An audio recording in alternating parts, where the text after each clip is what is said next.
Hi, my name is Megan. I'll be a nurse practitioner today, and I'm going to perform a lung assessment on you. So the first thing that I'm going to do is I'm going to check for your respiratory rate. I'm going to do this by timing for 1 minute and seeing your chest rise and fall. And I expect it to be between 12 and 20. While I'm looking at this, I'm also trying to see if there's any accessory muscle use, any difficulty seen in the shoulders, the sternocleidomastoid, you might be able to see it. And that could be indicative of labored breathing and something being wrong. Then I'm going to look at color. So I'm going to take a look at your nail beds, looking for any cyanosis. I'll have you say, good. Can see that in the mucosa as well. His is pink and well perfused. Then I'm going to listen for any audible sounds without my stethoscope, such as stridor, which could be indicative of an occlusion, which could be an emergency. Then I'm going to move on to looking at the diameter of his chest. And I'm going to do this by looking interiorly, posteriorly, and laterally.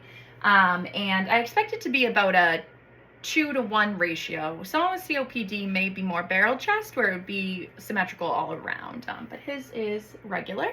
And then I'm going to check for any abnormalities, such as any bruising, scarring, lumps, bumps, anything that looks abnormal. And then I'm going to check for the symmetry of his chest. I can do this by watching him breathe, but if I have him, can you face that way, please? And I put my hands like this on his back under his scapula. Breathe in and out for me. Good. Keep going. Good.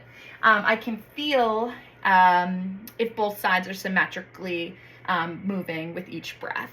And then I want to see if there's any retractions. I can do that by looking in the intercostal spaces. I don't see any right now.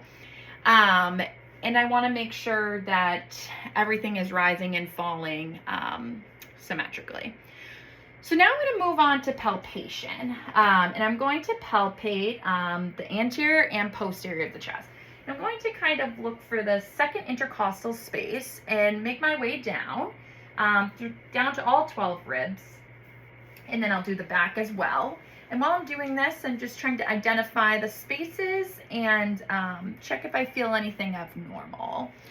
And then I'm going to try to palpate for any tenderness, which he had no tenderness during that. And then I'm going to palpate for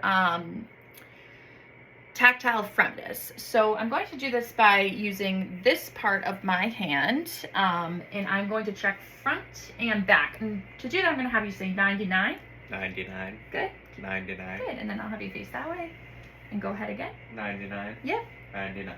Good. 99. Good. And you expect to feel like a normal vibration right here on the ball of your hand.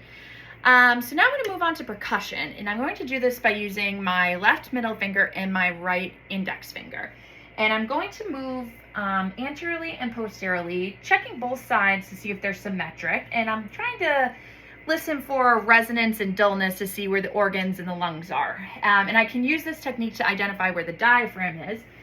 So locate around over here. I know that if I hear resonance up here and dullness down here, that the diaphragm is located right there.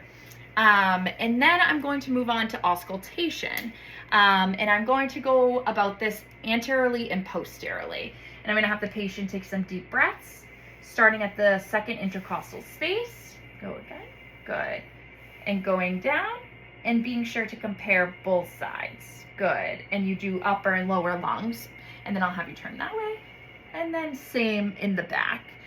For the sake of time, I won't do that. And then I'm going to move on to egophony. So I'm going to do this by having the patient say E, and I'm going to feel on them to feel, I'm going to listen to see if I can hear it clearly or not. So I'm going to have you say E. E.